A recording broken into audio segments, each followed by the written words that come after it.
In 2019, a written warning was submitted to the U.S. Forest Service Northern Region Office in Missoula, Montana. It was not submitted by a hiker, not by a wildlife biologist, not by law enforcement. It came from a tribal cultural preservation officer with 31 years of documented fieldwork across the Bitterroot Range.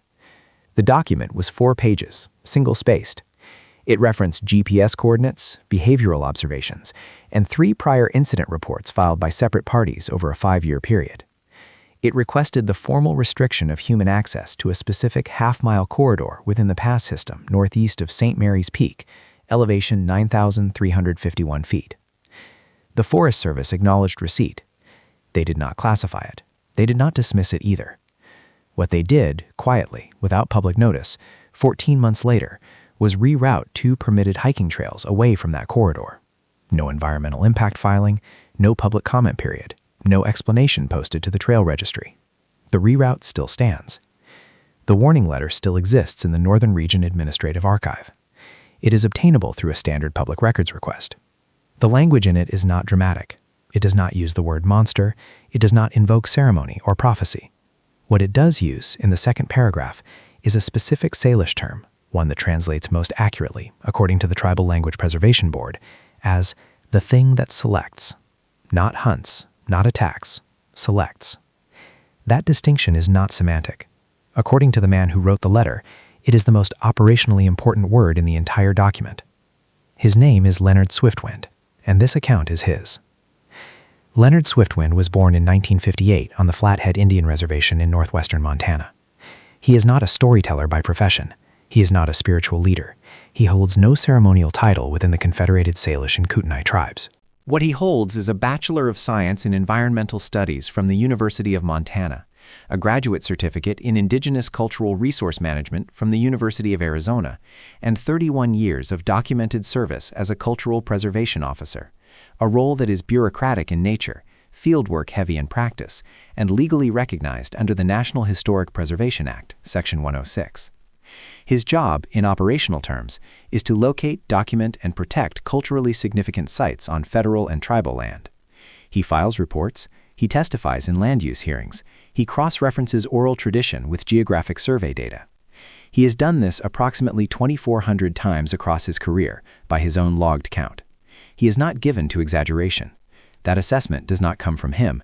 It comes from 3 separate Forest Service district rangers who have worked adjacent to him over the past 2 decades, all of whom were contacted as part of the background documentation for this account. One ranger, stationed out of the Stevensville district, used a specific phrase when asked to characterize Swiftwind's professional disposition. He said, "Leonard is the person you call when something doesn't fit the file." That framing matters, because what Swiftwind encountered in the Bitterroot Range in September 2019 did not fit any file he had ever worked with. Not wildlife management, not geological survey, not the 200-year archive of Salish oral testimony he had spent 3 decades cross-referencing against physical terrain. His testimony was recorded across 2 sessions, 4 hours and 17 minutes of audio. It was recorded on site, at his request, within visual range of the pass. He insisted on that location specifically. When asked why, he said the account needed to be given where it happened. That distance, in his experience, changes what people remember to include. He began with the land itself. The Salish have occupied the Bitterroot Valley for at least 10,000 years. That is not a cultural claim. That is the finding of a 2003 archaeological survey conducted jointly by the University of Montana and the Confederated Salish and Kootenai tribes, based on lithic scatter analysis and radiocarbon dating of campsite remnants near the valley floor. 10,000 years of continuous land use generates detailed geographic knowledge, specific knowledge, the kind that does not survive across 400 generations by being imprecise. The pass northeast of St. Mary's Peak appears in Salish oral record under a name that linguistic preservation specialists at the Tribal College translate with noted difficulty as Schikes, rendered in English most accurately as where things follow. Some translators have offered the corridor of following. One elder consulted during the 2019 documentation process rejected both translations as insufficiently specific. She said the name does not describe a place where things have followed. It describes a place where something follows, present tense, singular, ongoing. That distinction has been consistent across every recorded version of the oral account, dating back to the earliest Jesuit missionary transcriptions of Salish speech in the 1840s. The missionaries noted the term without understanding it. They filed it under superstition related to mountain terrain. Swiftwind located that filing in 1997 during archival research in Helena. It was the first documented external confirmation that the oral record was stable across at least 180 years of transmission. He began cross-referencing it with physical data. What he found in the terrain supported the oral account in ways that had nothing to do with legend. Wildlife denning patterns within a 2-mile radius of the pass are anomalous. No bear activity despite suitable habitat. No evidence of wolf or mountain lion territorial marking within the corridor itself. Rodent population data collected by a University of Montana ecology team in 2018 showed a statistically significant absence in the half-mile zone, the same half-mile zone Swiftwind would later reference in his warning letter. In 2021, a satellite thermal imaging pass commissioned for an unrelated forestry assessment flagged an unexplained heat signature cluster at the northern entry point of the corridor. The signature did not correspond to geothermal activity. It did not correspond to any logged wildlife concentration. The forestry team noted it as an anomaly and moved on. Swiftwind requested a copy of that thermal data 14 months later.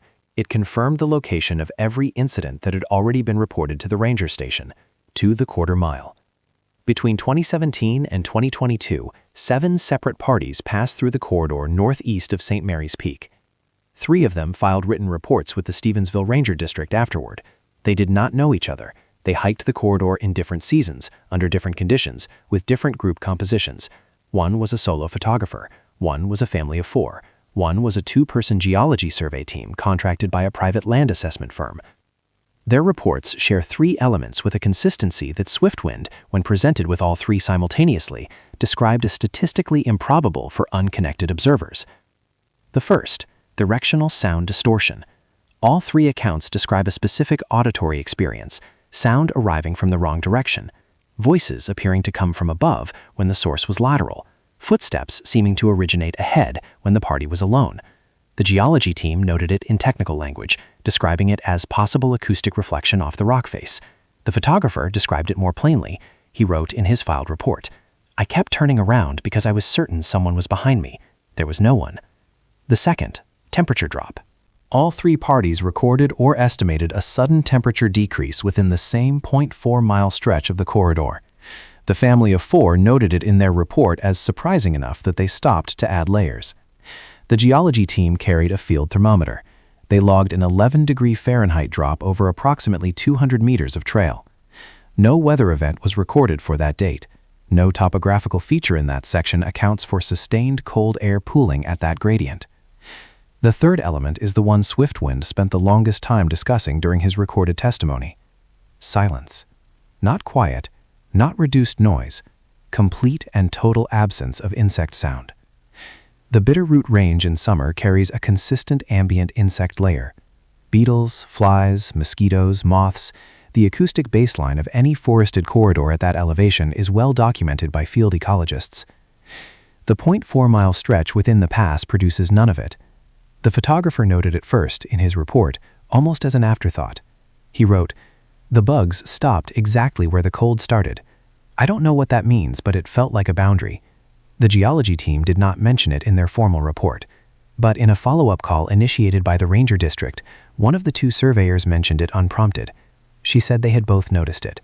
She said they had not included it in the report because they did not know which category to file it under. Swiftwind read that call transcript in 2019. He said it was the detail that confirmed what he already suspected. Animals know where the boundary is. They do not cross it. In July 2022, a wildlife research team from the University of Montana's College of Forestry and Conservation installed a network of motion-activated trail cameras throughout the Bitterroot Range as part of a long-term carnivore population study. Camera Unit 7 was mounted on a lodgepole pine at the northern entry point of the corridor. Approximately 40 meters from the tree line, facing southeast, down the primary trail axis. It was positioned to capture bear and mountain lion movement. It captured neither over the entire 14-week deployment period. What it captured instead, at 2:43 a.m. on August 19, 2022, was 14 consecutive frames of an unclassified shape moving through the corridor at the tree line margin. The shape was bipedal, upright. It crossed the camera's field of view over approximately 9 seconds. Here is what made those 14 frames significant enough to be flagged internally by the research team and withheld from the study's published dataset. The camera's motion sensor did not trigger on approach. Trail cameras of this model activate on detected movement within a 45-foot detection cone. The shape appeared in frame 1 already fully visible, not entering from the edge, not approaching from distance, present, as though it had crossed the detection threshold without activating it. The research team's equipment technician reviewed the sensor log. It was functioning correctly before and after the capture event. No malfunction was recorded. The shape itself, measured by pixel ratio analysis against the known diameter of the lodgepole pine in frame, between 7 feet 2 inches and 7 feet 9 inches in upright height. Limb proportions were outside the normal range for any cataloged North American species. The image resolution was sufficient to rule out lens distortion, costume, or equipment artifact. The university's wildlife imaging specialist reviewed the frames twice. She did not submit a classification. The footage was not published with the study. When contacted for this account, the university's communications office confirmed the camera deployment, but declined to comment on individual capture events, citing ongoing internal review. The study was published in March 2023. Camera Unit 7 data does not appear in the supplementary materials. It does not appear anywhere. Swiftwind did not grow up afraid of the pass. He grew up knowing the rules about it. That distinction, he said during his recorded testimony, is the most important thing to understand about how the Salish relationship with this corridor actually functions. Fear is a reaction. Rules are a technology. They are not the same thing, and conflating them causes people to misunderstand what the oral tradition is actually transmitting. The rules were not given as spiritual guidance. They were given as behavioral protocol, tested, refined, passed forward because they worked. There are 3. The first, do not make sustained sound after dusk within the corridor. Not conversation, not music, not signaling. The oral record does not explain the mechanism, it simply documents the outcome of violation across multiple accounts spanning at least 6 generations. In each case, sound after dusk produced the same result: attention. Directed, sustained attention from something that had previously shown no awareness of the party's presence. The second, do not carry meat above the second ridge marker. This rule is specific in a way that suggests empirical origin, not food generally, not cooked food, raw meat specifically. Swiftwind cross-referenced this prohibition against known predator olfactory research. The specificity, he argued, suggests whoever originated the rule had observed a targeting pattern and encoded it as prohibition. Something in the corridor responds to raw protein. It responds reliably enough that the rule became permanent. The third rule is the one Swiftwind returned to 3 times during his testimony. Do not acknowledge it if seen. No eye contact, no verbal response, no change in walking pace, no reaction that communicates awareness. He was careful about how he framed this. He said it is not about appeasing the creature. It is not ceremonial. It is not symbolic. It is, in his assessment, based on observed behavioral data accumulated over centuries. That acknowledgement functions as confirmation of viable prey status. Ignore it, and in the documented accounts, it has stopped. Acknowledge it, and it has not. He knew these rules before he entered the pass in September 2019. He followed all 3. It was not enough to prevent the encounter. It was enough to survive it. Ranger First Class Daniel Pruitt has worked the Stevensville district for 19 years. He is not a man given to informal reporting. His incident log over 2 decades contains precise language, measured observations, and 0 entries that his supervising district ranger has ever flagged as unreliable or embellished. That assessment is on record. On September 4, 2022, Pruitt conducted a solo trail assessment of the Upper Bitterroot Corridor as part of a routine pre-winter maintenance survey. He was on foot. He carried standard equipment: radio, GPS unit, field notebook, bear spray. He entered the corridor at 3:20 p.m. At approximately 4:45 p.m., at a point 1.3 miles into the trail, he became aware of something behind him. He did not see it. He heard it. A single footfall, distinct, heavy, approximately 60 feet back, off the right side of the trail, in the trail line margin. He stopped walking. The sound stopped. He continued walking. The sound resumed. Same interval, same distance, same side. Pruitt had 19 years of experience distinguishing animal movement from coincidental sound. He documented in his written report, submitted the following morning, that this was not coincidental. He wrote, "Whatever was behind me was matching my pace deliberately. When I stopped, it stopped. When I moved, it moved. This continued for the full 1.3 miles back to the trailhead. He did not run. He maintained his pace. He did not turn around. That decision, he noted in his report, was instinctive. He could not explain why he did not turn." He wrote only that turning did not feel like the correct response. When he reached the gravel turnaround at the trailhead and stepped to his vehicle, he stopped. He turned around. It was standing at the tree line. Stationary. Fully upright. Distance, approximately 80 feet. Duration of visual contact, he estimated 4 to 6 seconds before it stepped back into the tree cover and was gone. He described it in his report as tall, dark, and structured in a way that was not consistent with any animal he had encountered in 19 years of fieldwork in that range. He did not use the word bear. He did not use the word human. He used the phrase deliberately proportioned. His report was filed under incident category Wildlife, Unclassified Contact. It sits in the Stevensville District Archive. Swiftwind obtained a copy through an interagency records request in early 2023. When he read Pruitt's description of the 1.3-mile follow, he cross-referenced it against the oral record immediately. The behavior Pruitt described, pace matching, sustained distance maintenance, stopping when the subject stopped, appears in Salish oral testimony under a specific behavioral classification. It is not hunting behavior. It is assessment behavior. The creature was not pursuing Pruitt. It was evaluating him. September 11, 2019. Swiftwind entered the corridor alone at 7:10 a.m. The purpose was documented fieldwork, GPS marking of 3 culturally significant stone formations identified in the oral record as boundary indicators. The markers themselves are not ceremonial objects. They are navigational, placed by Swiftwind's estimation based on lichen growth analysis between 300 and 400 years ago. Their function in the oral record is directional. They delineate the corridor's boundaries for those who knew how to read them. He reached the first marker at 7:34 a.m., photographed it, logged coordinates. He reached the second at 8:02 a.m., same process. The third marker sits at the deepest point of the corridor, elevation 8,840 feet, surrounded on 3 sides by dense lodgepole pine. The trail narrows to approximately 4 feet of cleared ground at that point, before opening again toward the northern exit. He reached it at 8:41 a.m. He was crouching to photograph the base of the stone when he became aware that the insect noise had stopped, not gradually, instantaneously. He did not stand up immediately. He finished the photograph. He capped his lens. He stood slowly. It was standing 34 feet away. He did not estimate that distance later. He measured it. He returned to that exact location 2 weeks afterward with a measuring tape, identified the position by reference to the stone and a distinctive split-trunk pine in his original photograph, and measured 34 feet from his standing position to where it had been. He wanted the number to be accurate. What he saw in the 4 minutes and estimated 20 seconds that followed, he described during testimony with a precision that took considerable time to deliver.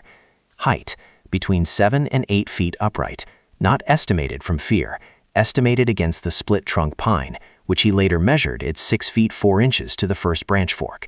The creature cleared that fork by a visible margin. Build, dense, not the loose mass of a bear, structured, shoulders wider than the lateral spread of any human frame he had encountered. The neck was short relative to the head. The head itself was large, slightly forward set, and did not move independently of the shoulders the way a human head moves. It turned by rotating the entire upper torso.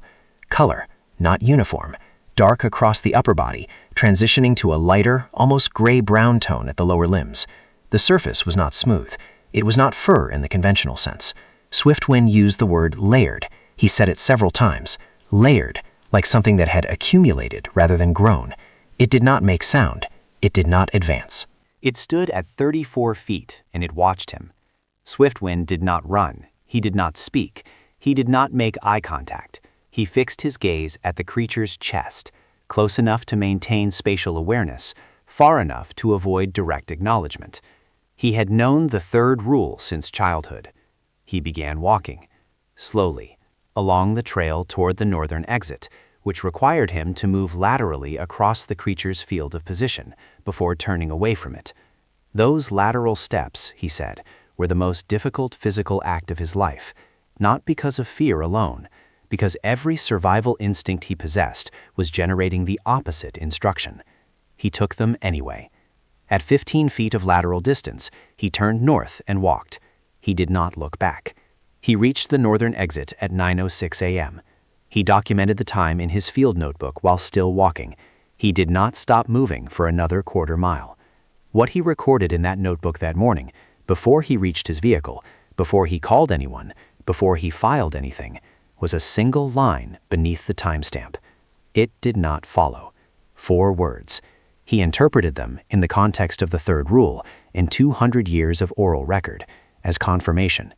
Not that he had been lucky, that the rule had worked. Swiftwind filed his formal warning letter to the U.S. Forest Service Northern Region Office on October 3, 2019, 22 days after the encounter. He spent those 22 days doing what he had done for 31 years. He documented. He cross-referenced. He built an evidentiary file that could survive institutional scrutiny without depending on his personal testimony as its primary support. What that file contained, beyond his own account, was the following. 2 prior ranger incident reports from the Stevensville district, one from 2017, one from 2018, describing anomalous wildlife behavior and unclassified visual contacts within the corridor. Neither report had been cross-referenced with the other internally. They sat in separate filing categories. Swiftwind connected them. A soil compression analysis he commissioned privately through a geological testing firm in Missoula, samples taken from the area adjacent to the third marker, within the zone where the creature had been standing. The analysis returned compaction readings consistent with a sustained load between 800 and 1,100 pounds applied through 2 contact points, bipedal distribution. The firm noted the reading was outside the range of any North American wildlife species in their reference database. They asked Swiftwind what had caused it. He told them he was still determining that. The thermal imaging data from the 2021 Forestry Survey, obtained through interagency request, which confirmed an unresolved heat signature cluster at coordinates matching the northern corridor entry, the precise location where Ranger Pruitt would later observe the creature stepping back into the tree line. The Forest Service acknowledged receipt of the warning letter on October 9, 2019. 14 months later, without public notice or filed explanation, they rerouted 2 permitted hiking trails away from the corridor.